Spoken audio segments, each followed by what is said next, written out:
Well, so inside the cabin of the new Verna, and compared to the City, this car I think has the better overall materials. Yes, the Verna's cabin definitely has the materials to edge out the City in terms of overall quality.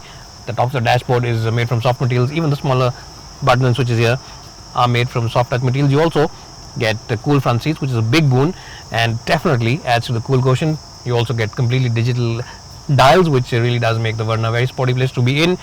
And overall, if I had to compare both these cars, I think the seat comfort is more or less the same on both these cars. The plastics, definitely this car has the edge, but in terms of the features, this one gets a whole host of them. You get automatic headlamps, you get cool front seats, you get a cool glove box, and of course you get Hyundai's BlueLink app, which means that you can download the app on your mobile phone, and of course you can then start the car from the outside. You can turn it off, you can check the AC, set the AC, and do a whole host of other things, which really does add to the overall utility and practicality of the cabin. And of course, if your phone runs out of battery, then you can just keep it here, because this car also offers you wireless charging for the mobile phone. So I think in terms of the front end of the cabin, it's neck and neck. Well, so inside the cabin of the Honda City. Now both these cars come with a lot of connected apps, so there's hardly anything to choose between them. This one also gets voice enabled apps through Alexa, and the basic difference between both these cars is that the ambience inside this car, the cabin, feels a little more airy, a little more brighter than the one on the Hyundai Verna. So that's something which is there. The seats also seem a little more generous in terms of cushioning as well as comfort. But apart from that, there's not much to choose. In terms of quality, the Verna definitely has a slight advantage, and in terms of features also, that car has the advantage. That car gets more importantly the front cool seats, which really are a big boon, especially on a hot and summery day like it is today. But as I just said, to each his own. In the front seat department, I think it's a tie between both these cars, because that one has more features as well as the slightly better quality. This one definitely has good quality, but since we're comparing these cars today, I'll say that the Verna wins the battle of the quality. So as I just said, which one should you choose? It's a tie, because this one is better in terms of comfort, but that one has the advantage in terms of features. Now let's jump in the back seat and see which one has the advantage. Well, so inside the back seat of the Hyundai Verna. Now when you compare this car with the Honda City, it's quite clear that the Honda City has the advantage, both in terms of the knee room as well as the headroom. And my height for reference is 5'10", and I always adjust the front seat for my height and driving position. So if your shopper is 5'10", 5'11", even 6 feet, then you'll prefer the seats of the City than the seats of the Hyundai Verna, because as I just said, in isolation it's a good place to be, but because we're comparing both these cars, then the Verna has falls back compared to the City. It has less amount of space compared to the Honda City. So I'm in the back seat of the Honda City, and it's no comparison compared to the Verna, because this car is much more in terms of knee room as well as headroom. Well, headroom is similar, but knee room, as you can see, is much better. The seat comfort also is much better than the one on the Verna, because you get better support for under thighs. The backrest angle is slightly better, and it's no secret really. I mean, it's an open thing to see for everyone that if you are someone who buys this car just for the back seat experience, then this is the better car to go for it. So who wins the battle of the back seat? It's quite obvious.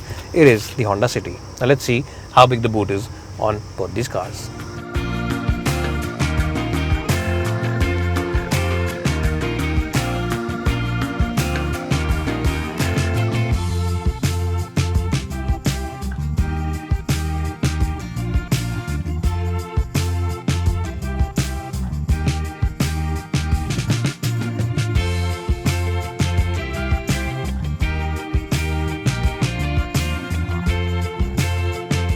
So here I am driving the Hyundai Verna now, and compare this car with the Honda City. This car gets more engine options. You get a 1 litre turbocharged engine which makes 120 bhp. You get 1.5 diesel and petrol, which both make 115 bhp. Now in terms of refinement, both these cars are neck and neck in the petrol department, but in the diesel department, definitely the Verna has the advantage in terms of refinement as well as responsiveness, because the diesel engine on this car feels a lot more refined and a lot more responsive than the Honda City's engine.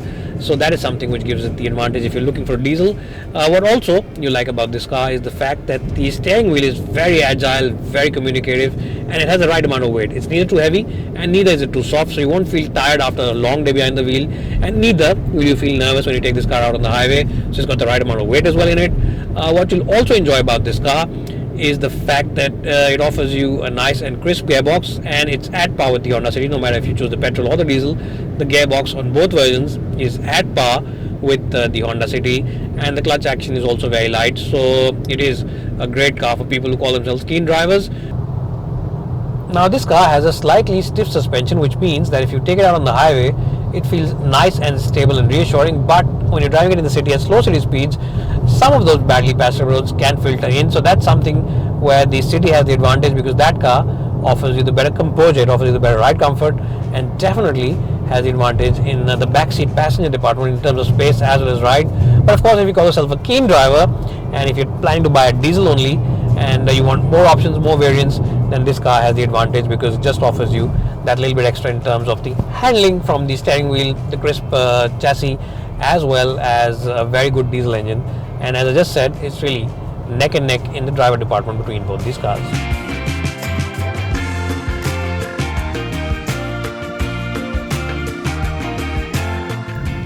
Well, so here I am driving the Honda City now, and compared to the Hyundai Verna, this car also comes with a 1.5 petrol engine. Now, this car also gets a CVT gearbox as well as a manual gearbox, and to be honest, both the gearboxes on both these cars are really neck and neck in terms of the comparison. You hardly can't choose between them.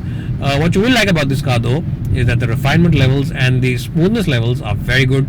The engine offers you very good refinement, very good smoothness, and it's as smooth as butter, it's as smooth as silk, and it's just an engine which loves to rev. It's a rev happy engine, and I reckon that in terms of overall engine performance, both these cars are neck and neck, but the overall characteristic of the engine is slightly better on this car, because this is a rev happy engine and loves to rev all the way up to its red line, which is around 7,000 RPM. So in that sense, this engine I think has a slight advantage. Where this car also has a slight advantage is in the ride comfort. The ride comfort on this car is definitely better at slow city speeds, because the suspension is softly sprung up, which means that the odd bumps and potholes and the crevices filter better inside the car than it does on the Verna. But the Verna is a better car for keener drivers, because this car, even though it's got a nice steering wheel, it's crisp, it's dynamic, it offers you good feedback, it doesn't feel as agile to drive or as communicative to drive as the one on the Hyundai Verna does. So overall, what I'm trying to say is that if you are a keen driver, just go ahead and buy the Verna.